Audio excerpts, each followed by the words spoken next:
Never told my son about my $40,000 monthly salary, even though he always saw me living a simple life. One day, he invited me to dinner with his wife's parents, who were visiting from abroad.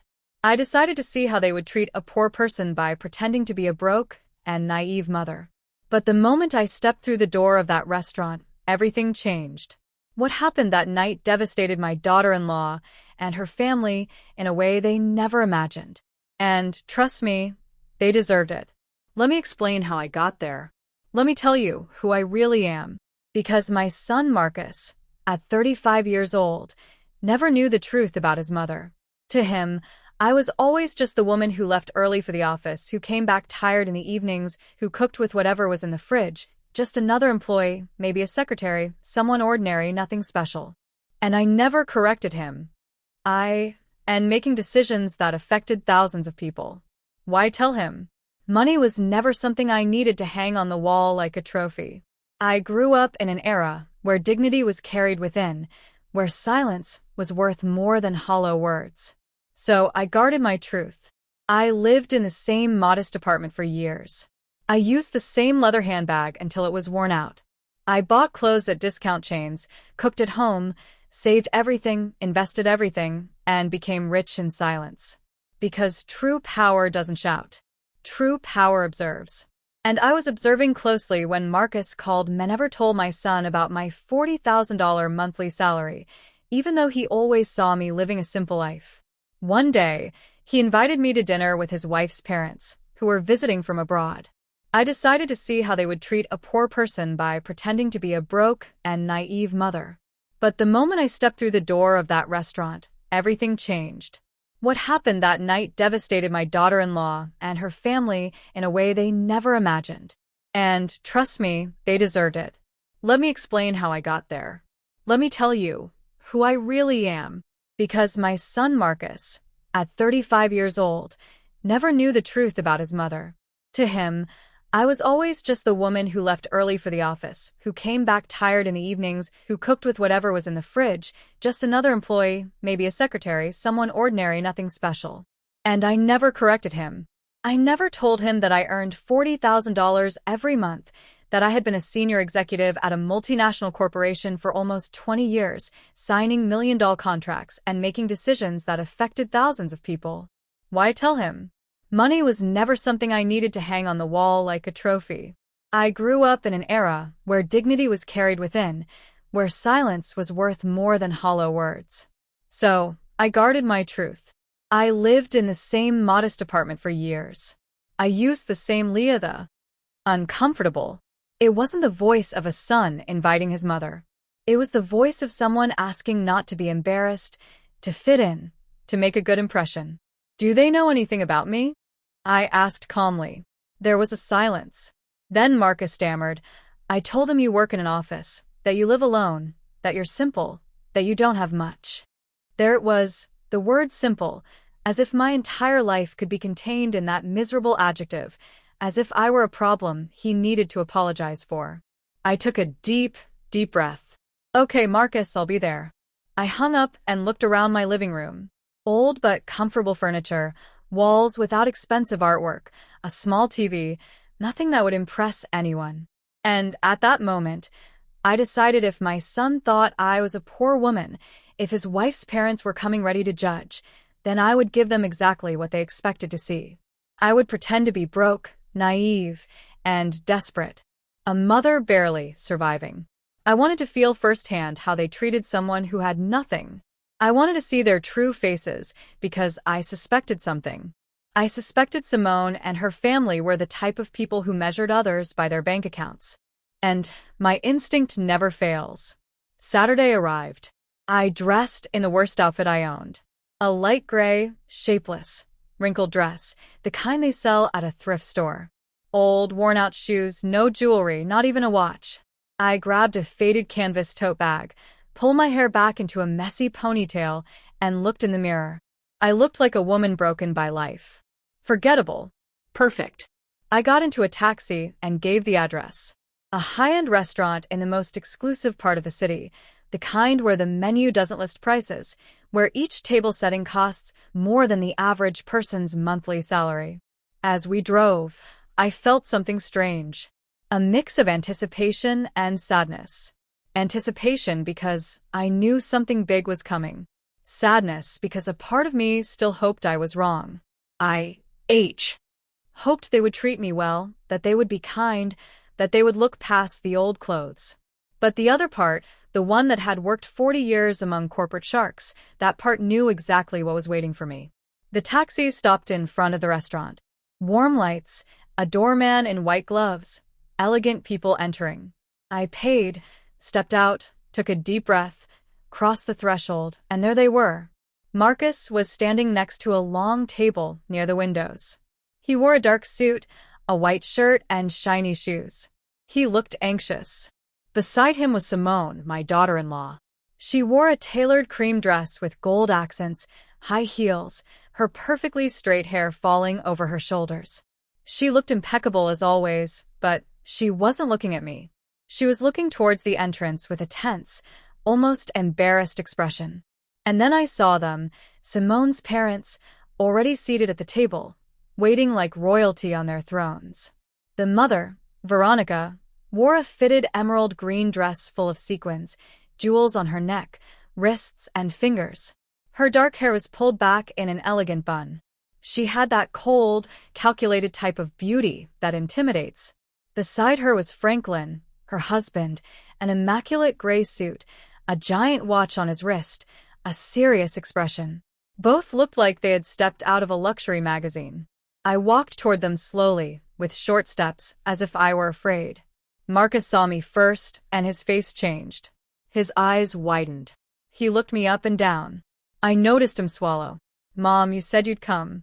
His voice sounded uncomfortable. "Of course, son. Here I am." I smiled timidly, the smile of a woman unaccustomed to such places. Simone greeted me with a quick kiss on the cheek. Cold, mechanical. "Mother-in-law, it's nice to see you." Her eyes said the opposite. She introduced me to her parents in a strange, almost apologetic tone. "Dad, Mom, this is Marcus's mother." Veronica looked up, studied me, and in that instant, I saw everything. The judgment, the disdain, the disappointment. Her eyes scanned my wrinkled dress, my old shoes, my canvas tote. She didn't say anything at first, just extended a hand. Cold, quick, and weak. A pleasure. Franklin did the same. A weak handshake, a false smile, charmed. I sat down in the chair at the end of the table, the one furthest from them, as if I were a second-class guest. No one helped me pull out my chair. No one asked if I was comfortable. The waiter arrived with the elegant, heavy menus written in French. I opened mine and pretended not to understand anything. Veronica watched me. "Do you need help with the menu?" she asked with a smile that didn't reach her eyes. "Yes, please. I don't know what these words mean." My voice came out small, timid. She sighed and ordered for me. "Something simple," she said. "Something that doesn't cost too much. We don't want to overdo it." The phrase hung in the air. Franklin nodded. Marcus looked away. Simone played with her napkin. No one said anything, and I just watched. Veronica started talking first about general things, the journey from abroad, how tiring the flight was, how different everything was here. Then she subtly began to talk about money. She mentioned the hotel where they were staying, $1,000 a night. She mentioned the luxury car they had rented, obviously. She mentioned the stores they had visited. We bought a few things. Nothing major, just a few thousand. She spoke, looking at me, expecting a reaction, expecting me to be impressed. I just nodded. "How nice," I said. "That's lovely," she continued. "You know, Era, we've always been very careful with money. We worked hard. We invested well. Now we have properties in 3 countries. Franklin has major businesses, and I oversee our investments." She smiled a smile of superiority. "And you, what exactly do you do?" Her tone was sweet but venomous. "I work in an office," I replied, lowering my gaze. "I do a little bit of everything. Paperwork, filing, simple things." Veronica exchanged a look with Franklin. I see. Administrative work. That's fine. It's honest. All jobs are dignified, right?" "Of course," I replied. The food arrived. Enormous plates with tiny portions, all decorated like art. Veronica cut her steak with precision.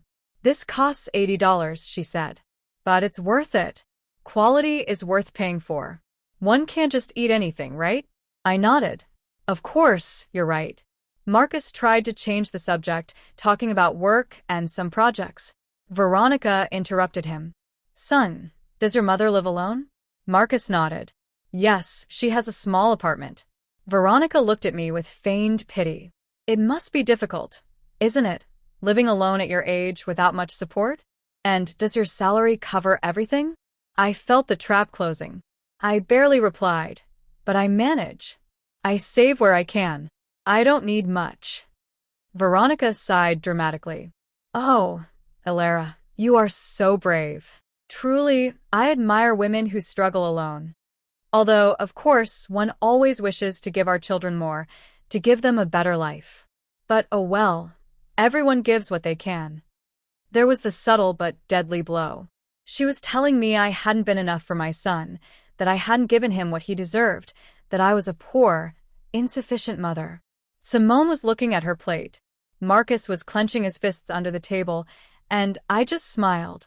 Yes, you're right. Everyone gives what they can. Veronica continued. We always made sure Simone had the best.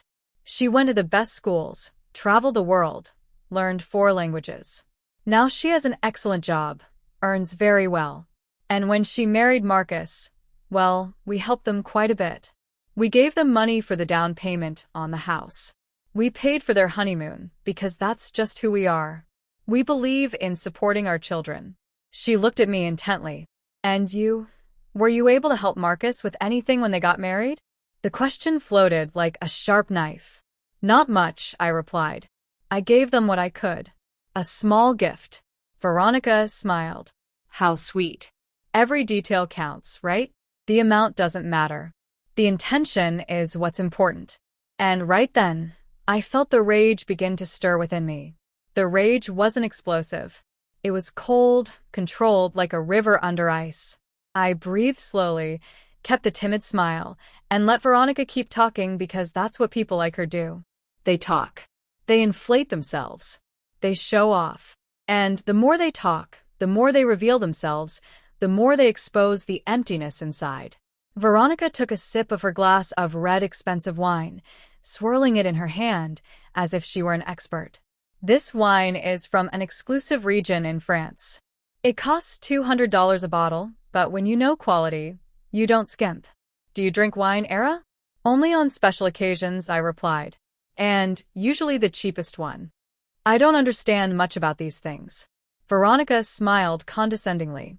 Oh, don't worry. Not everyone has a trained palate. That comes with experience, with travel, with education.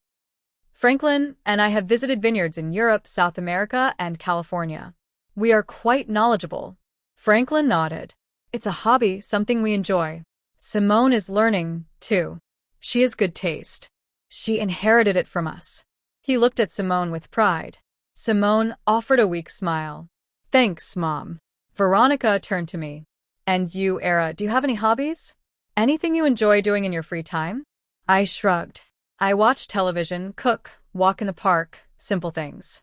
Veronica and Franklin exchanged another look. A look loaded with meaning, with silent judgment. How lovely, Veronica said. Simple things have their charm, too. Although, of course, one always aspires to more, right? To see the world, to experience new things, to grow culturally. But, well, I understand not everyone has those opportunities. I nodded. You're right. Not everyone has those opportunities. The waiter arrived with dessert. Tiny portions of something that looked like edible art. Veronica ordered the most expensive one. $30 for a piece of cake the size of a cookie. This is delicious, she said after the first bite. It has edible gold on top. See those little golden flakes? It's a detail only the best restaurants offer.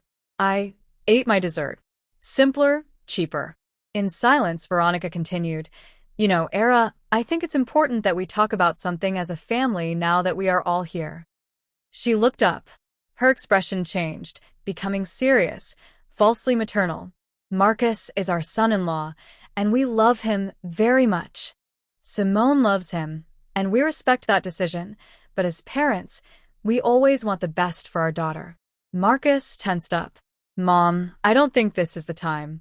Veronica raised her hand. Let me finish, son. This is important. She looked at me. Aar, I understand you did the best you could with Marcus.